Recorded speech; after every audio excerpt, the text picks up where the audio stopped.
Hi, welcome back to the studio. Today I want to work with you on a very old tradition that comes out of the original Pilates method, and it is using this thing called a twist pole or a gondola pole. You can still get these several sites, or you can go to the hardware store and just get this one's maple, but you can get a pole that's a little over an inch diameter, and it's about 5 feet, maybe a little bit more, yeah, 5 feet and a couple inches in length. And this usually has rubber stoppers on the end. I don't have it on there. The original pole had these weights on the end, these wooden weights, which grew out of the tradition of Indian clubs. And if you're not familiar with Indian clubs, that is a form of exercise that involves varied weights, from very, very light up to very, very heavy. They look like elongated bowling pins, or if you're familiar with rhythmic gymnastics, that shape of the clubs is what an Indian club looks like. And sometimes you can see them in antique stores, and it's funny, a lot of people have no idea what they are.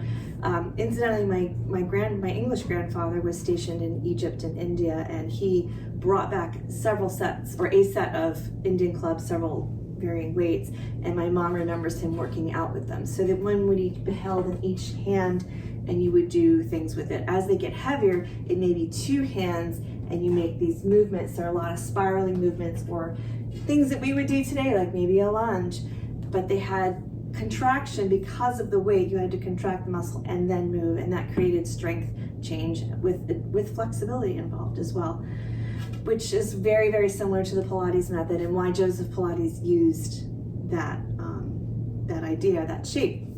So we will take this twist pole or gondola pole or extended Indian club, probably has a name. I'll get back to you on that. We'll bring the feet wide to the side in parallel. So you don't want to have your legs turned out at all for this. They need to be in parallel. Soften the knees a little bit. Pull your abdominals in so you're standing as tall as you can. Tall doesn't mean arched low back. It means abdominals pulled in and extending through that low back. So we have a nice lift on the lower belly. Extend through the arms. And with that crown reaching to the sky, we will go to the side for a side bend. Go easy on this. Then use the muscles on this. For me, it's the left side. We pull back to the center. Grow tall again. Reach to the other side. And back to center. Now, when do you want to use this? Usually this is done at the end of a workout. However, if you will be shoveling, in the Northeast here, we just got a foot or more depending on your location. If you're going to be shoveling, this is a really good one. If you're going to be kayaking or paddling, use your paddle. This is a good one. It's a nice basic one. It's better if your body's a little bit warmed up, but if it's not, just go really, really gentle, okay? So again, reaching tall to the side, we repeat the same thing. This time we go a little deeper and we pull up through the side. And to the other side, maybe I can go a little deeper and back to the center. So I haven't moved at all this morning, and it's a really good test of what is tight, and I'm gonna take it easy. Grow tall, let's go a little deeper this time. Eventually we want to get this pole perpendicular to the floor. And as you can see, I'm really not there today. To get my pelvis and everything in proper alignment, I can't cheat and make that happen. It's close, but it's not quite there. And then back to center. If I were to do a workout, that would probably make a difference for me in the flexibility. And then to the other side. And again, that's ultimate goal. The main goal here, the win isn't getting to perpendicular or to being absolutely in the maximum of the exercise. The win is changing the tissue and being more flexible or more strong down the road or in the future, and have an immediate reaction. That's your win for the day. It's not the shape. Good, we can shake out the legs for a minute. So some of you have, I know, foot issues. You may need to just come in and change that foot position, because being out there has sort of an outward rotation. So not rotation, an outward angle on the foot and ankle. It can be a lot to stand there for a while. So tummy muscles in. Second part of this series, it is a series exercise.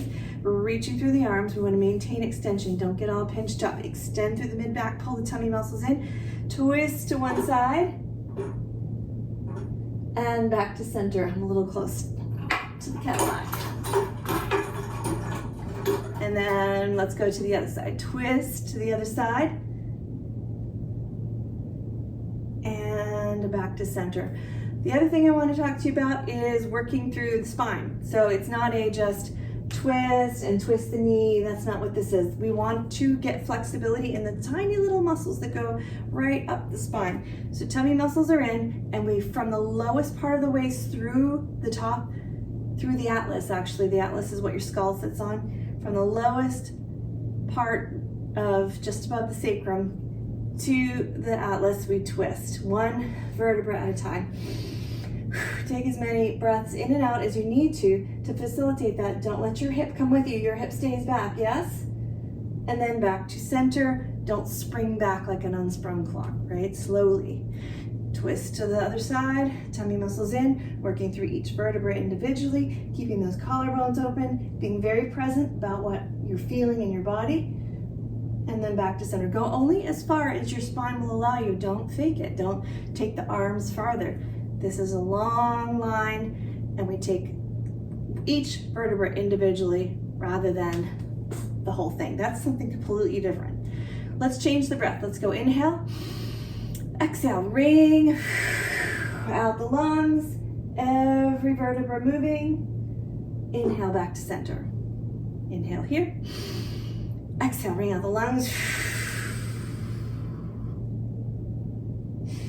And back to center. Good. Inhale. Exhale, ring out the lungs. And center. And exhale, ring out the lungs. And center. We're going to take another break in here, in between. Stomp out the feet a little bit. Gather your energy again. If you feel a little lightheaded, that's from the breath change. It's okay. Go back here, wide to the side. So this hits a lot of points, this series of exercises. The next one is going to involve some abdominal strength because we'll be shifting our weight with our torso forward. So you need to be able to hold the body, the lower half of the body from the foot to the hip across. That's not going to change for this exercise. We don't want to throw the hips back. So it will take some abdominal strength and leg strength working in tandem to maintain that stability. We'll talk more about abdominal work on another video, but just keep in mind you want to keep your tummy tight through this whole exercise. We're back into parallel with the feet. I'm growing tall and pulling my ribs in. So my alignment is ear, over shoulder, over hip, over arches of the feet. Right? We don't want to have the butt sticking out or the shoulders rolling forward. You do the best you can with that today, and it just continues to improve over time. Ready? Reach to the side, and we roll through the C curve, and we don't let the hips shift. We stay right on top of that triangle, all the way to the other side, and then pull back to center. Okay, I'm just gonna move my hair here. We reverse it to the side, roll through the C curve. I tuck my head in, I hollow out my belly, I roll through, I stretch my low back, all the way to the other side, and then back to center.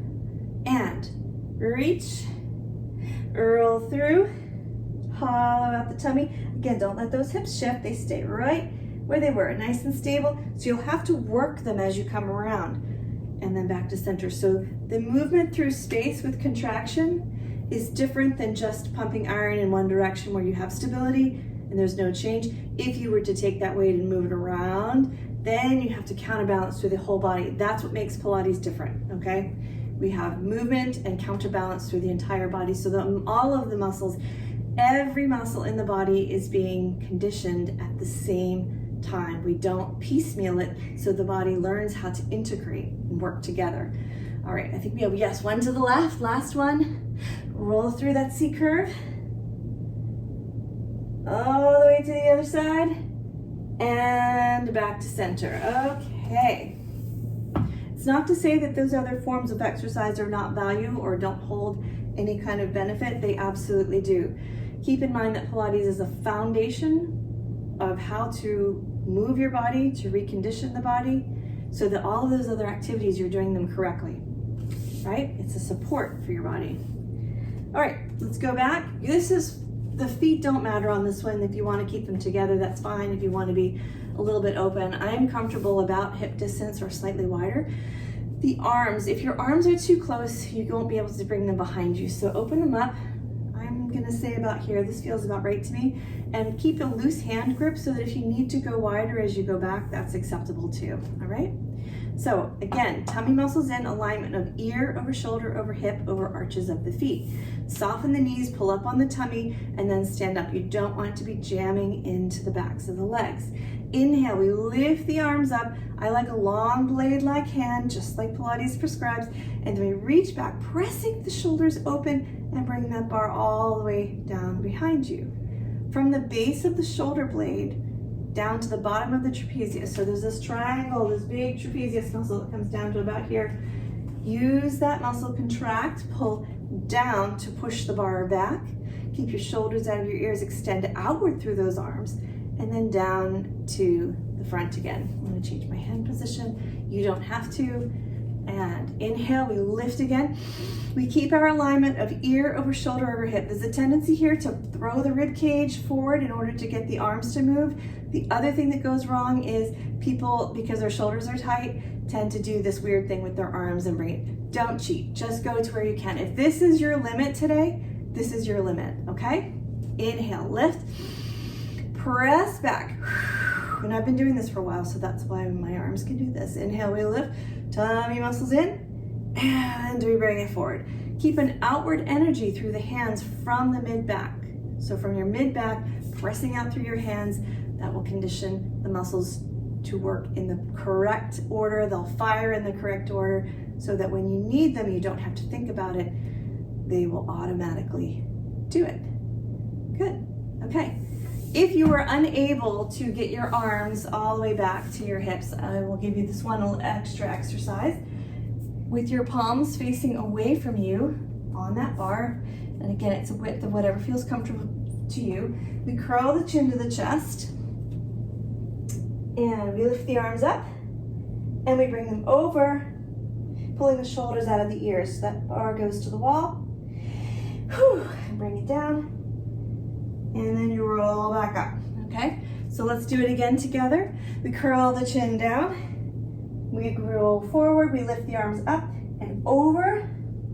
Pull the ribs up, extend, correct your shoulders. And in and up, and it just feels good to do that. Practice that one, see how it goes, let me know how it goes. Click to subscribe so that we can come right to your inbox. And happy safe shoveling out there. Everybody stretch and take care of your bodies, and we will see you very, very soon. Bye.